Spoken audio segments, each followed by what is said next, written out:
Well, good afternoon, everyone. My name is Jeff Russell. I'm the President and CEO of Delta Dental of Iowa.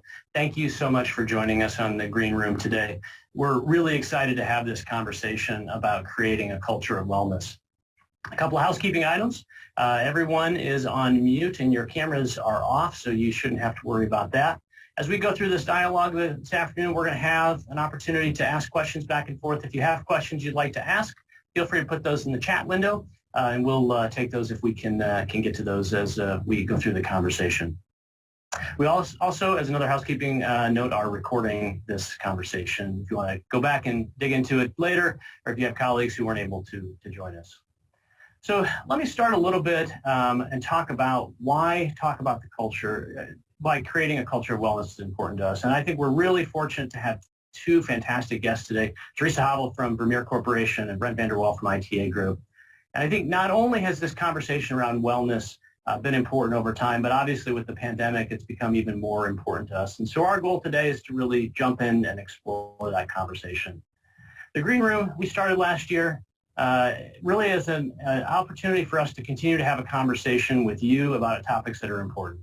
I think when you think about wellness, one of the things that's important is for each of us to understand what it is that's important to our own wellness. And one of the things that's important to my wellness is I love having a conversation, a cup of coffee, a lunch, a breakfast with folks and talking about interesting conversations, whether they're related to our business or not. It creates energy for me.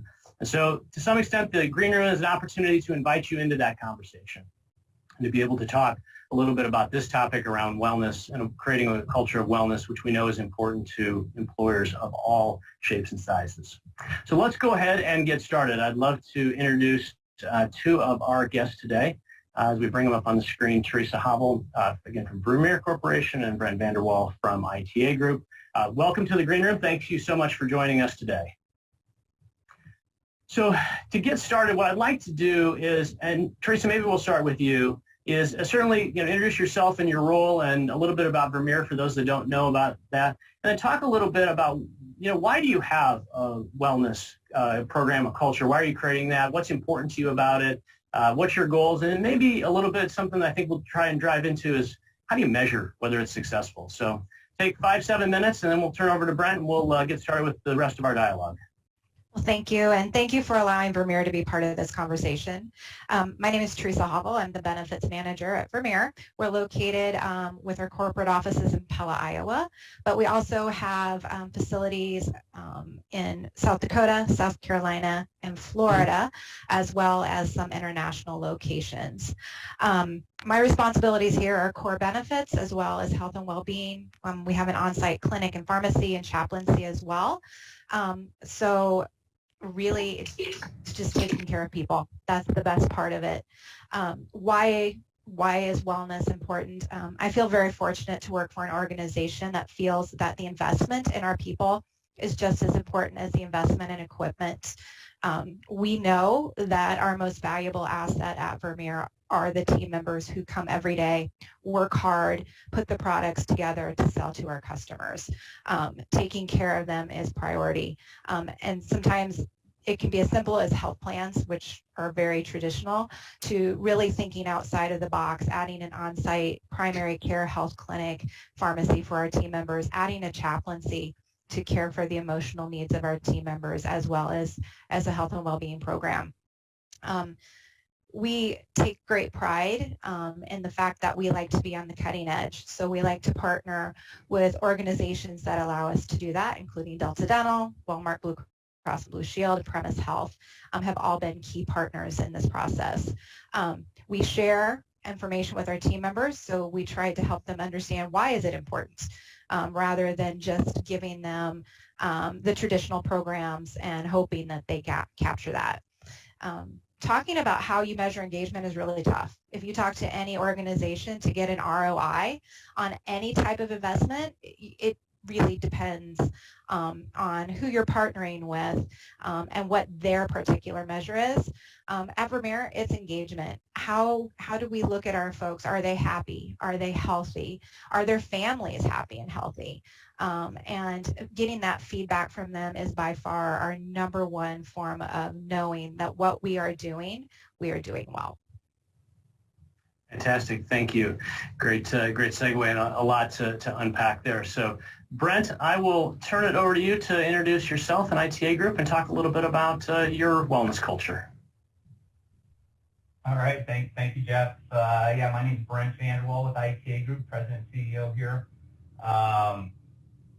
And just a little bit about ITA Group before I get into to why and a little bit about our wellness and engagement program. ITA Group, we're an engagement agency out in West Des Moines. It's a national company. We have offices coast to coast, probably 750 people in total, from both the East Coast to the West Coast.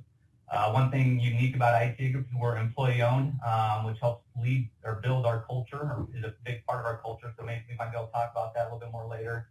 But again, we're an engagement agency, and our goal is to motivate and inspire people. And that can come, it can be employees, so employee experience is part of our solution set. It can also be like sales incentives, customer service type incentives, or consumer loyalty type incentives. And ultimately, we develop strategies and programs to help change behavior and move the needle. As far as, why wellness, why employee experience is so important, kind of the same thing that Teresa said.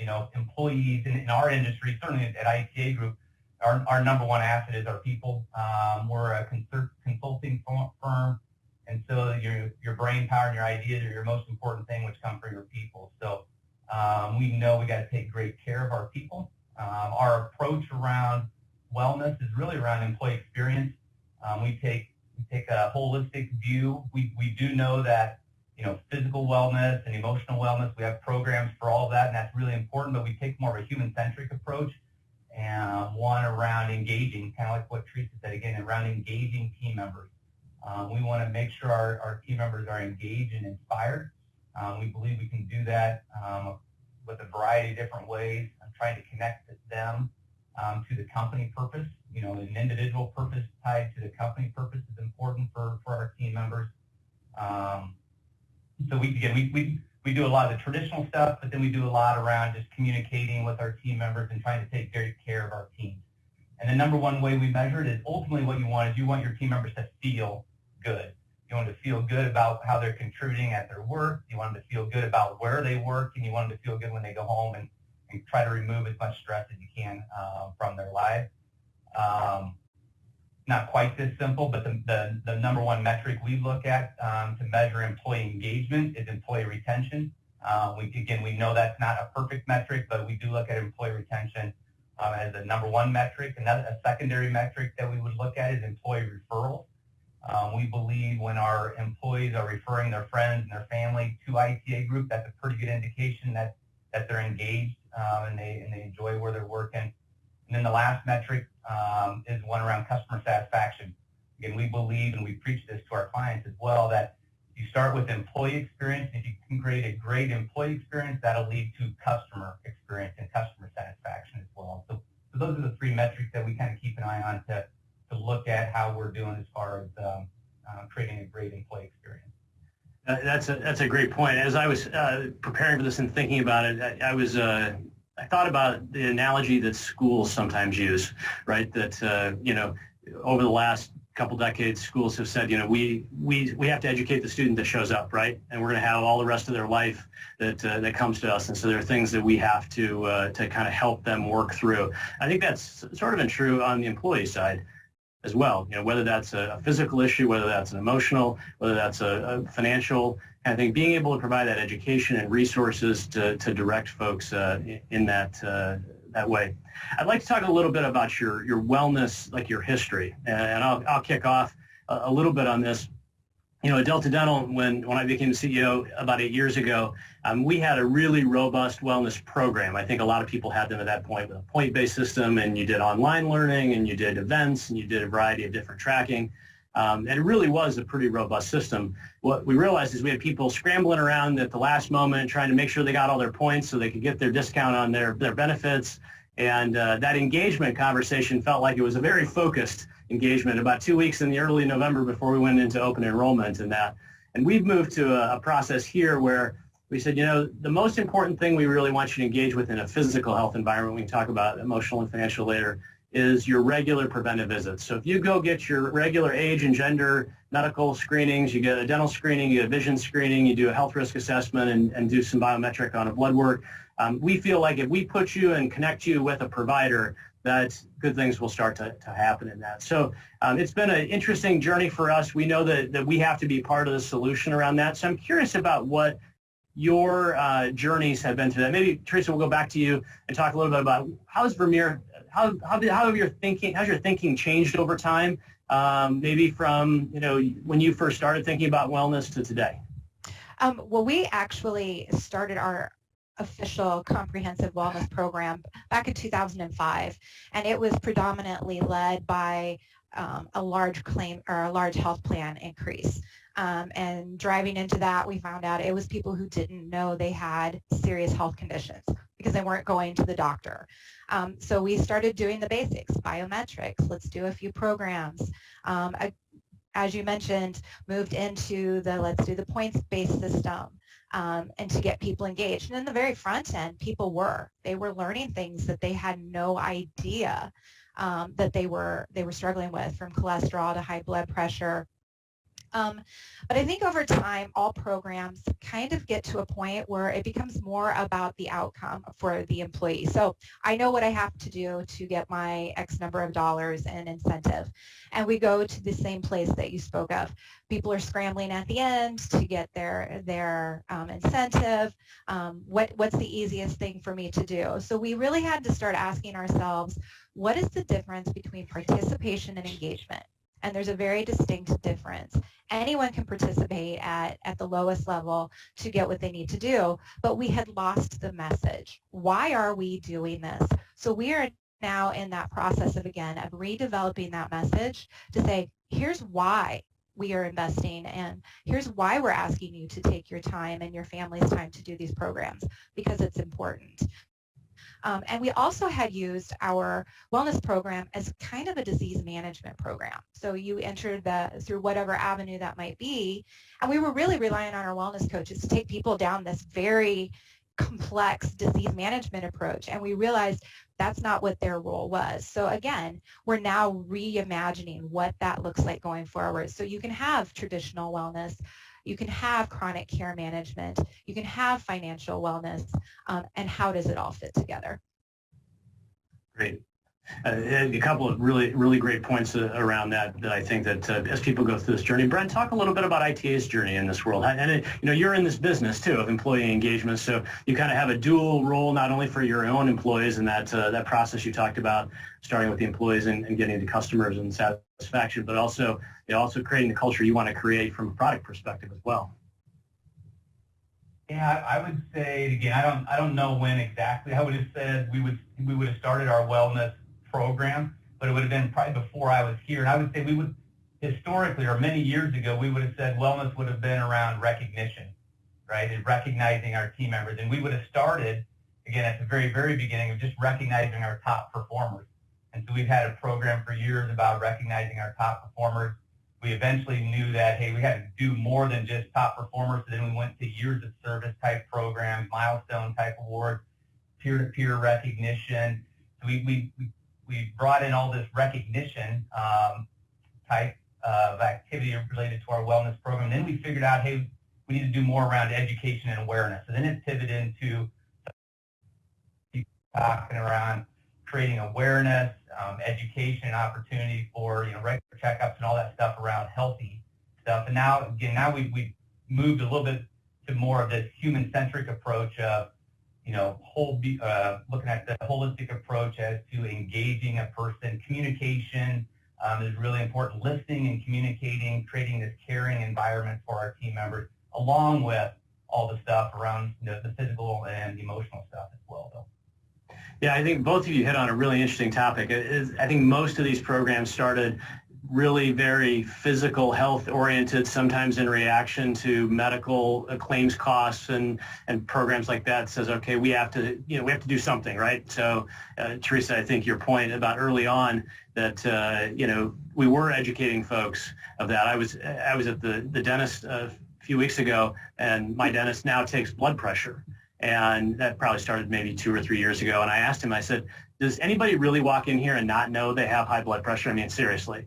He said, oh, you would be shocked. You'd be shocked how many people come in and don't know that. So I think there still definitely is a role around this education, but it's clearly morphing to this. And I think we've certainly seen this expansion when people are talking about wellness to be talking not only about physical health, but emotional health and now financial well-being. Tracy, you're talking about reimagining it. What kinds of things are you thinking about? What does that look like? What does the future look like for your programs?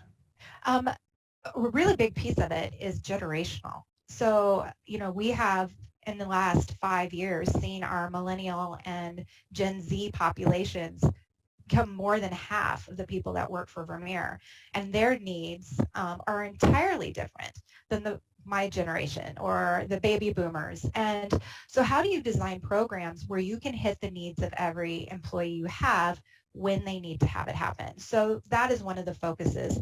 The other is of course, mental health. Mental health has been, I think, a rising topic, but I think COVID really brought that to the surface. It's, in the state of Iowa, it's not a secret that access to mental health, especially in rural areas where we have a lot of our team members residing, is really difficult. So let's look at what can we bring on site? What can we bring to their workplace so they don't have to worry about traveling? But how do you promote telehealth for their families? And we do have an on-site chaplaincy. So we've been working with that program for 14 years, which has been a really great way to connect with our team members. But then again, financial health. How do you educate people on financial health? Because that is, do you look at tuition reimbursement programs for college loans? That's something we're looking into. How do you help families? Having babies aren't cheap. Daycare is very expensive. So how do we look through that set of eyes? But also just helping educate again. We have chronic health conditions. Diabetes leads the charge there, unfortunately. But how do we bring you the resources where you are so you don't have to worry about it? It's there. It's cost. It's not cost prohibitive, and we can take care of you without you having to put a lot of effort into it. As far as I have to find my specialist, I have to find my medications. But it's a whole new society. People are used to things right now. They're used to being able to find things quickly, and we want to try and meet that need. No, definitely some big pieces there around that. Brent, thoughts around, how have you seen that expand? How have you seen your culture and whatever programs you might do expand into some of these areas?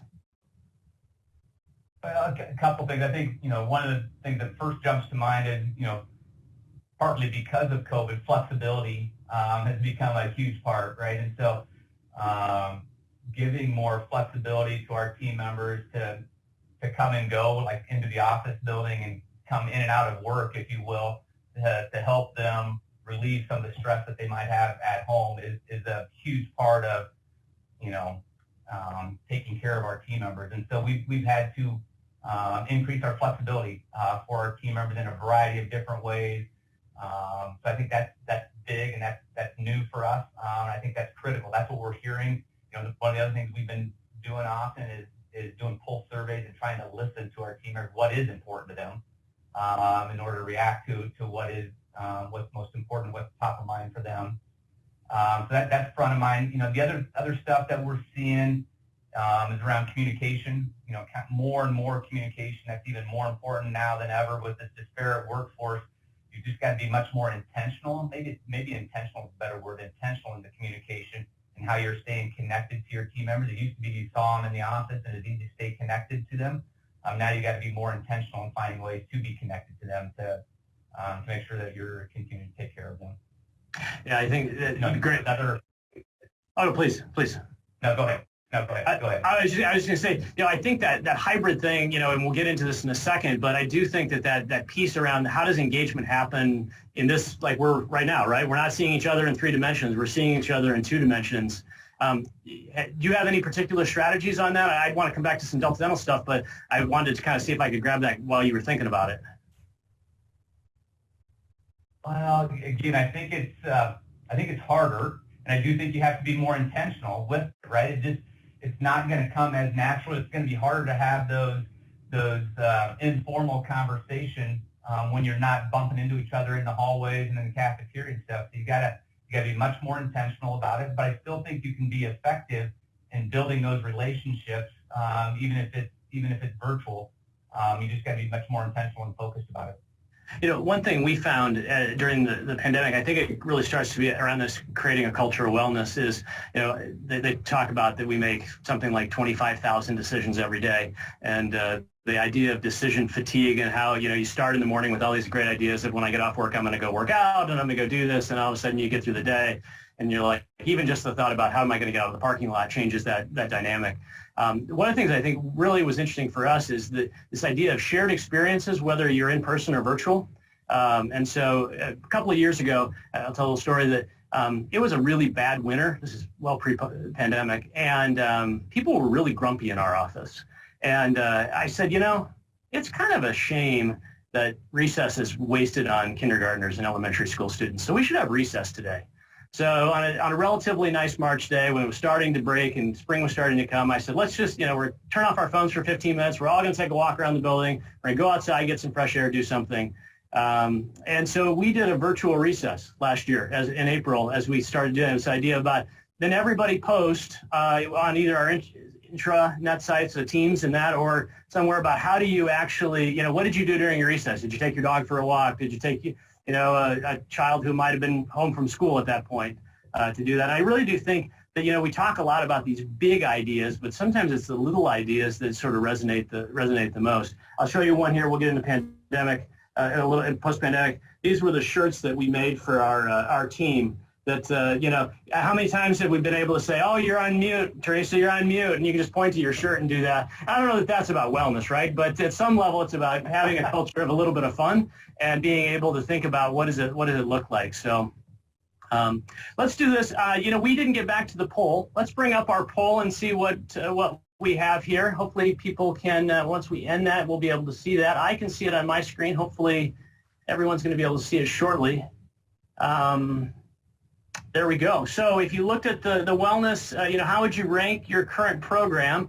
Having employees, not sure if our employees are engaged. I think that goes to the engagement conversation. We definitely want to do that. About tied between made some progress and really have an established program, and then fewer people that it needs help. So I think a lot of the dialogue that we've already had in that is definitely coming through. I want to maybe focus a little bit on emotional wellness at this point, mental health, emotional health, how you're thinking about that. Teresa, you guys have a really interesting perspective, maybe different than our folks who largely spent the pandemic remote and then hybrid. If a bunch of your folks aren't on site, you're not building machines, right? So how did you think about that, the differences between those two things? How did you think about supporting the emotional health of people who were coming every day as essential workers? What did that look like at Vermeer Corporation? Again, we're quite fortunate. We have chaplains who are available on campus every day for all of our shifts so that they can be there for, especially for our production team members who were essential workers. And, you know, they were not sure when the pandemic was new, nobody knows what's going on. They were there every day at every startup meeting to make sure that they were available for just that person to pull them aside and say, I'm really scared, or I'm not sure what's going on. Our leadership relies on them as well to get a lot of feedback. But they are a great opportunity for our team members who don't have support systems to at least have a starting point, so a jumping off point. We see a lot of folks with depression. We see a lot of folks who have family members who are suffering from mental health and behavioral health situations, and they just don't know where to go. So it's being able to, one, give them that initial outlet to talk to find out that it's okay. It's okay to not be okay. And then to help guide them into the appropriate places. We were very fortunate because we did have more than half of our population still on campus that we could make those outreaches. As far as the folks that were working hybrid or who were working fully remote. We did have a chaplain who was very strategically placed to deal with those individuals, to be available, but we didn't hear a lot from them. A little bit more stress, a lot of stress about having to be home with family members that maybe they weren't at home with a lot, but the unknown. But we didn't have a lot of those folks reaching out to our chaplaincy. We did see a big increase in our telehealth, mental health services, and we're continuing to see that grow. So I'm going to make the guess that that's where those folks probably resided. But we're very aware that that didn't go away when the vaccine came out, that mental health is still a very large issue. So we want to continue. We're continuing to build our chaplaincy. We're continuing with an entire campaign based around mental health to give people resources to let them know, again, it's okay to not be okay, but really going to build on that entire model of behavioral health via telehealth to get them the access when they need it. And that was the other thing, is because our people were their captive audience from 6 until 3, or from, for a second and third shift, you have to bring it to them because they are here. And we have to be able to take care of them where they are. You make an interesting point about the telehealth kind of conversation and the expansion of those services. You mentioned the generational differences. I have kids who are 15, 18, and almost 21, and this as well might as well be in person, right? In terms of this conversation and that, and so that ability to expand access to mental health services and that conversation of it, I work with the Healthy Estate Initiative, make it okay that it's okay not to be okay. Brent, on that, maybe even on a broader wellness culture, you mentioned offices coast to coast, so your ability to think about that in a remote environment, predated the pandemic, right? Maybe you had hubs of people to do that. Any differences you saw in terms of how the wellness component, whether it be physical, emotional, financial, different in San Francisco than in Boston than in Des Moines? I think so obviously there's differences depending on where you are in the country, but again, from an enterprise perspective, we took a very similar approach, across the company around flexibility, communication, listening. Now, again, how that played out in each area was a little bit different. Obviously, the people in Des Moines, Iowa came back into the building much sooner than people in Boston or San Francisco and other countries or other states. You just have to be aware of that and be flexible to meet them based on where they are. But as far as the high-level concept of listening and communicating with them was a similar approach, kind of across the different geographies and regions. Fantastic. Just a reminder to folks, if you have questions that you'd like to send to us, go ahead and put those in the chat down below, and we'll take a look at those and be able to do that. And actually just a chat that came up from Jamie Haverl, who's the Executive Director of the Healthy Estate, talking about resources from the Make It Okay program that are available at their website. So great point, Jamie. Thanks for doing that. I want to kind of pivot back a little bit around, sort of how you're thinking about this idea about wellness going forward, and whether it's a fully in-person, hybrid, or remote environment in that. Because what I guess has been noticeable to us, and we came back, our folks are back in the office as of July 6th. So we have some core days where people are back on Mondays and Wednesdays. There's some flexibility depending on what role you're in. But I think the one thing that I've noticed about this and the conversations that we've had is how much this idea of work and life have blurred. And so for people who we're used to that, whether you're salespeople on the road or whatever, you're kind of used to that environment. But for many people, that's a unique conversation in terms of that. Any, Brent, maybe we'll start with you because you're kind of also in the business of this idea of, engagement. Any strategies that you have seen that have been good for how to help people create boundaries while realizing that the flexibility is good? I mean, the blurring can be good and bad depending on where you're at. Any thoughts around that idea about how to manage that? Yeah, and I think we've seen that, and our clients are seeing that certainly early on in the pandemic, people were really struggling with that. They didn't know how to shut off, right? They were at home and they turned the computer on first thing in the morning. They just left it on and found themselves working, too many hours or long hours, and or felt like they were constantly working. They didn't know how to shut it off. Again,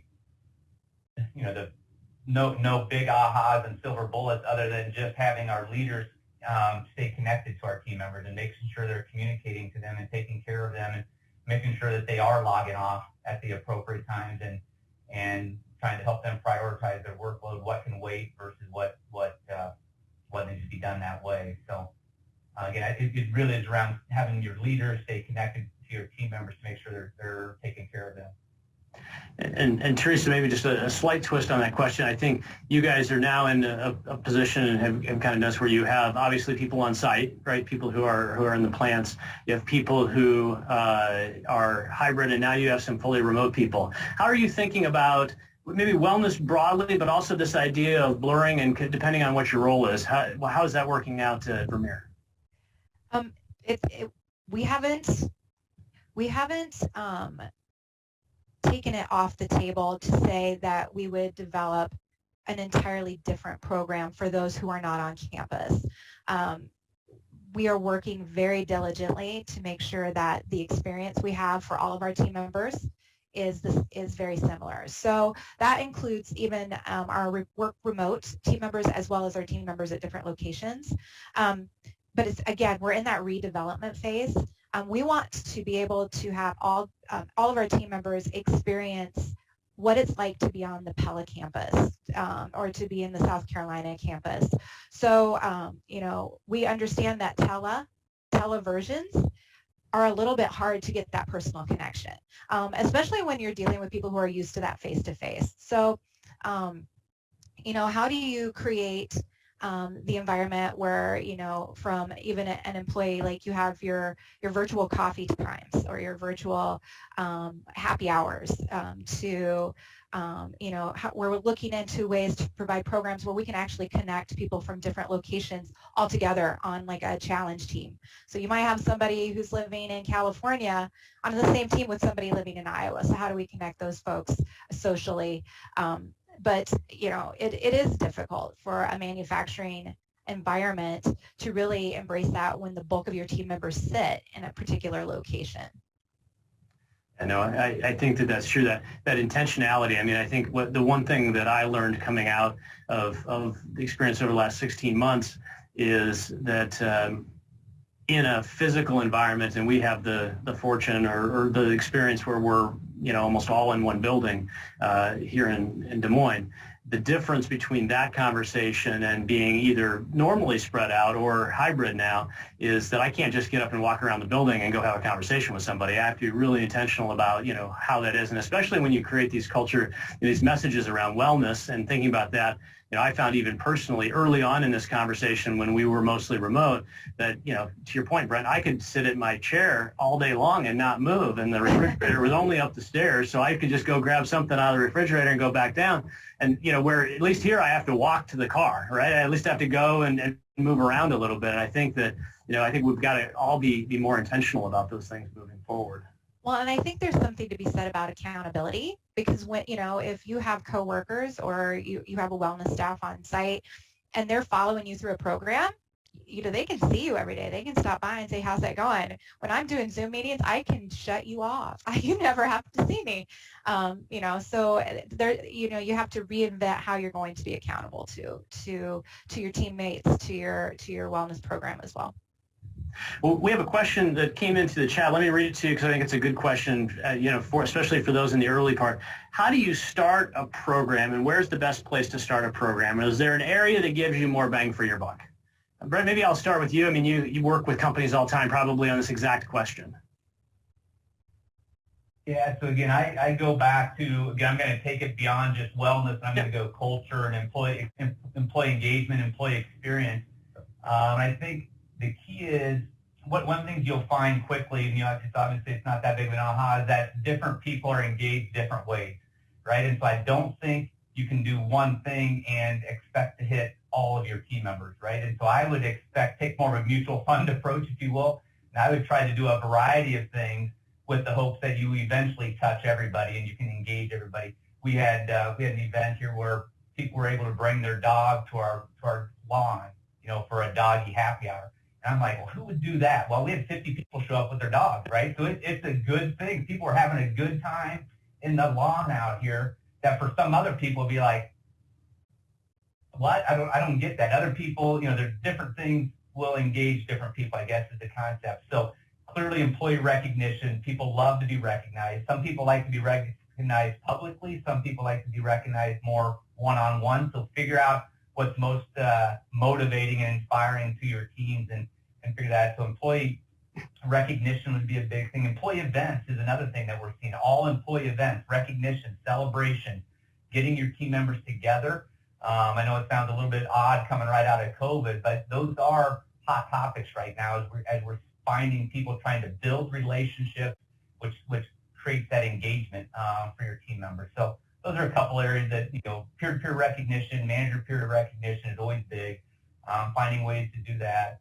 But my real answer is try a variety of things when starting to make sure you're connecting with all your people. Teresa, any thoughts on that? I would suggest, starting on the smaller side.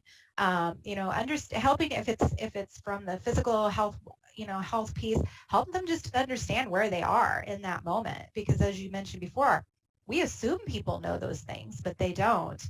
But just gauge it. Listen to your people. Go out and ask them, hey, if we're going to start this program, what would you like us to do? Of course, you can't hit everything, but you can hear from them and make it non-threatening. You can't go out, and like, we're all going to be sick, and so you have to do these things. Make it fun. Make it non-threatening. Give them the ownership. Let them know you're taking control of this, and we're just offering you the resources and the opportunities. But voice of the customer is really important. You can have 100 different programs, but if it's nothing that they're interested in, you're going to get very little engagement. I was going to say the exact same thing, which is keep it simple. I think your start small. I think the perspective of that is that the 80-20 rule of being able to get 80% of the value for 20% of the work, and then what's topical on people's minds. I think Brent, you mentioned earlier the idea of surveying people, especially now. I think, at least in our organization, I have some sense of what's important to people right now, but, having that feedback come back through has been really important in our organization. And whether I want to move a little bit to financial wellness, and the point I was going to make, we do regular meetings for our 401k and talking about things like mutual funds and investment strategies and retirement. And what we heard from our people is like, hey, could we spend a little bit of time on just basic budgeting and debt? And do that. And, I guess to some extent I was like, how do we incorporate that into our 401k? And then it's like, no, that's really a wellness conversation because, financial issues are probably one of the biggest stressors that anybody has. And, if our team is, worried about that or having those stressors, how can we be helpful in that conversation? So, and Devin, answer to your question, I'd say, just start small. And then, to Teresa and Brent's point, try a variety, but what are people talking about? What gains people's attention? I don't know that I would come to a doggy happy hour, but I know a bunch of my colleagues who now are going to probably hit me up on that when we get done with the webinar. So let's maybe pivot a little bit, about 15 minutes left. I really want to talk a little bit about financial well-being. That's kind of the third leg. We've talked a little bit about physical. We've talked a little bit about emotional. I think typically people think of that as really the third leg of that. What are you doing in the financial well-being perspective? And maybe, Teresa, I'll throw that over to you right now. Yeah, great question. Of course, we have our 401k. We do regular meetings for our team members, but we just rolled out a program with our 401k vendor, actually, that rolls into our wellness side called Life Steps. And it's giving folks the opportunity to learn more about simple things like budgeting and credit card management and student loan management, all the way from those very basics clear to let's sit down and let's look at your entire financial health. And let's figure out a way to get you healthier. How do you create the emergency fund? How do you pay down the credit cards? How do you plan for your child's college? And really putting the focus there today. But it's very cognizant as well, again, generationally, where a person who is 21, a fresh college grad or a fresh tech grad, is going to be totally different than that person who's 50 years old or that person who is at 60. So it's a really neat program. It's evolving over the summer as we continue to roll it out, but it's giving it, again, from the basics clear to the more advanced. Brent, any thoughts? Yeah, so again, from an offering standpoint, we have the 401k match, and our ESOP is actually a big piece of creating financial well-being for our team members. But, in addition to that, we have our 401k advisors. We have our plan administrator who's different, but we've hired a 401k advisor that can come in, financial advisor, and there's two of them that come in. I don't even know if they come in monthly or quarterly, but they're in here quite a bit where they'll come in and team members can set up 30-minute meetings with them, and it's all personal. At that point, it's just personal financial advice, and it is the budgeting and getting them out of credit card debt and how to get rid of college debt, all the stuff that's really important to them. They can have basically free financial consulting from our financial advisor that comes in. So our teams have taken great advantage. There's been some huge success stories coming out of there. It's fun to hear, people have paid off their credit card debt or college debt sooner than what they would have if they would have tried to do it on their own. So get all in that attempt to create that wellness type feeling for our team, so they're not strapped with financial concern. Yeah, it's interesting. I mean, I'll go back to a personal story at age 21, working a little more than part-time for a company, and I qualified for the 401k, and I'm like, man, I don't know if I can put 5 or 8% or whatever the number was at that point in time, and getting some really good advice at that point from an HR person who said, you're a smart guy, Jeff. Look at the compound value of what the $100 today is going to look like when you're 50 or 65, and I think that Teresa, to your generational point, sometimes you come out of college. I mean, obviously college debt is much higher than it was when I graduated, but this idea about how do we help people understand what the right choices are, or at least understand what the implications of those choices are, as we offer these things like 401ks and all of that. So I think it continues to be an important point. I kind of want to stay on the generational point a little bit, but talk a little bit about, we started this with measuring, and I think both of you talked about engagement, but sort of that shows up in terms of attract and retain talent, right? So referrals coming in, people staying, lack of turnover. We're hearing all over everywhere now this idea of labor shortages and restaurants that can't open because they don't have people, and those sorts of things. Talk a little bit about how you think about wellness in relation to your talent strategy about attracting and retaining employees. And I know it's kind of round robin. So Brent, I'll throw it over to you.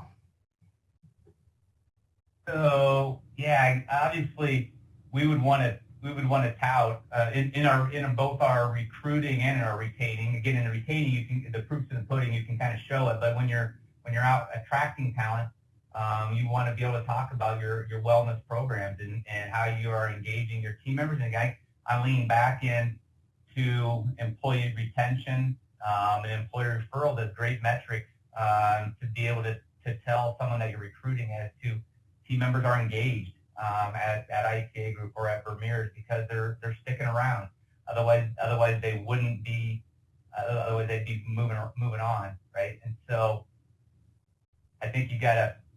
It's a little bit different again for the team members that are on board. You can show it, right? You can show by how you're staying connected to them and how you're taking care of them. For the ones you're trying to recruit, it's a little bit different. They got to believe what you're saying, or they can talk to their friends or whatever they can find on the company. But again, I would lean into that holistic approach of we care how you feel when you go home, and we want you to feel good. Feel good about how you're contributing to work, and feel good about your lifestyle and your work-life balance. I think it's interesting, that idea about how do you measure your employee referrals, because they're actually putting some of their credibility on the line with their friends or their colleagues or their neighbors or the people that go to their church or wherever when they refer to you. And I thought there's another company that we do some work with that talks about how do you make every day a great day. I think at the end of the day, maybe that's kind of what this wellness conversation is about, is how do you have every employee feel at the end of the day like it was a good day. And we always go through ups and downs in that, but they were able to do that.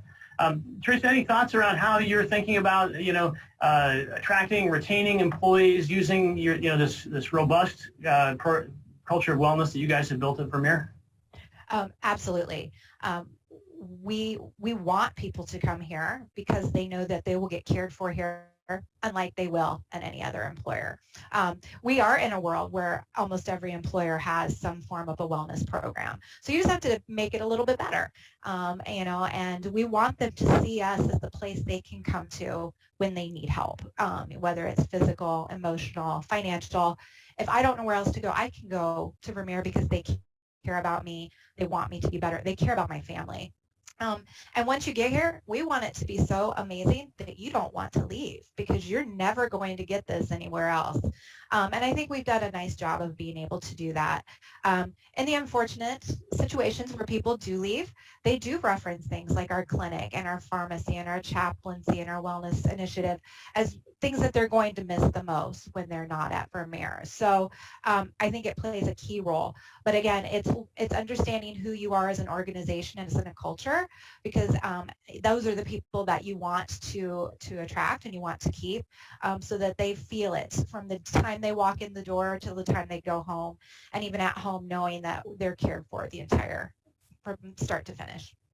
Yeah, it's interesting as you talk about the people who leave, and we probably all do exit interviews and talk about what's good and what's bad around that. This whole concept of the great resignation, or the great turnover, or the statistic I heard that at any point in time right now, 25% of all employees are looking potentially to leave their job. I think one of the interesting things that we've always focused on is not only, and I think that the wellness components and the things that people tell us that they like about our programs have been good, but letting people also leave gracefully, because we've found people come back, right? The grass is not always greener in that sense, and that idea of part of that empathy of saying, okay, it's for your particular situation, 16 months may have been, you're thinking about doing something else, but 3 months down the road, 6 months down the road, you're like, I really actually did like what I had back there, and being able to come back in that sense. And I think another piece of that is while there are portions of your health and well-being programs overall that are very limited to your team members and their families, become community involved. Our chaplains are very involved in our community. We have other organizations in our community who've actually come and asked for assistance from our chaplains when they've had situations with their employer. We don't hide anything. Open it up. Let people hear what you do. And that's, that word of mouth, when it gets out, people go, I've heard of that. And that's what makes them want to come and at least check out who you are. Yeah, that, again, maybe expanding it a little bit to the sort of broader cultural component and tying into that generational piece, the importance of community involvement, the importance of philanthropy, of corporate social responsibility, if you want to put it in the big term, to particularly millennial folks and Gen Z, I think is another component that is probably not maybe always connected with wellness, but maybe should be, whether it's employer matches on donations or those kinds of things. Who are you seeing out there that's doing something really innovative in the wellness space? Whether it's ITA Group or one of your customers or somebody just go, I think they're doing a great job on something that is a trend that's people are going to realize 6 months, 12 months, 18 months from now that we should all be doing. Well, my knee-jerk reaction will be I'll pick on ITA Group a little bit. That's good. You guys are innovative. You should talk about yourself. We gotta brag a little bit, not always be Iowa nice, right? I just think it's kind of taking it to that that human-centric, looking at them at each person as a person and taking care of them, right? And some of that's physical well-being, emotional, financial, but just taking great care of them as people and listening to what they want. As you guys were chatting there a little bit, as we've been hiring people, one of the biggest things we're hearing is flexibility. People want flexibility, right? So how can we create that flexibility for them? And specifically, they're talking about their schedules. And so how can we create that flexibility, which goes to what Teresa was talking about, or Jeff, you had mentioned too, really listening to what do people want, and then fine-tuning a program to help deliver on what's most important to them. So again, going back to the other question, though, that holistic approach to to taking care of your team members, which is around communication, it's around training, it's around recognition, it is around physical well-being, emotional well-being, financial well-being, but it's taking all of those components and wrapping it into one holistic program. And I think that's a great point. This idea that, if you go back however many years, this idea about wellness was physical wellness often tied to the medical plan and helping us to control costs, which was a very important piece, and educating people about that. And I think nothing over time, and then probably accelerated by the last 16 months, we have a much more holistic view of what wellness, and when we name this, we wanted to talk about creating a culture of wellness, not a program of wellness, because I think those two things are different. And that, Teresa, anything that, you guys have been talking about, revamping that. You already talked about 3 or 4 incredible ideas about moving forward, but anything in particular that you're looking out there and saying, I really think this type of a program would be innovative? I think that there are organizations out there who are handling the behavioral health in some amazing ways. I know Capital One happens to be an organization that has, I believe, 10 on-site counselors that are available to their team members, and it's been a program that's grown over the years. But I am always interested in learning from organizations who've really been able to wrap their arms around that, and how to take that out to their various locations, to their various team members, especially in the manufacturing realm, because there's a difference in how people are managing their days, whether they're office or in a production setting, when you go back to the flexibility and the work-life balance piece. But I think it's important when we're doing this, and I would guess Brent is exactly in the same place, never be afraid to ask questions. Never be afraid to say, hey, we can get better, because while we are really good, I think Vermeer offers an incredible program to its team members. We can always be better, and we can always learn from a group who's captured a different area of it that we've either not looked into or that we've maybe not expanded on. So this is a community effort. While it is a retention tool, an attraction tool, and it can be a distinct benefit, we all need to work together for the greater good of the people that are in our communities. Yeah, and my perspective on that, on the mental and emotional health, it surprises me. I do a series of small group discussions with our team in January and early February every year. And in 2019, those conversations were about, what are our goals? What did our financials look like? How do we think about our customers? all very, really important conversations. What are our strategic initiatives going to be? And, one of the biggest conversations we were having in January and February with our teams was, how are you?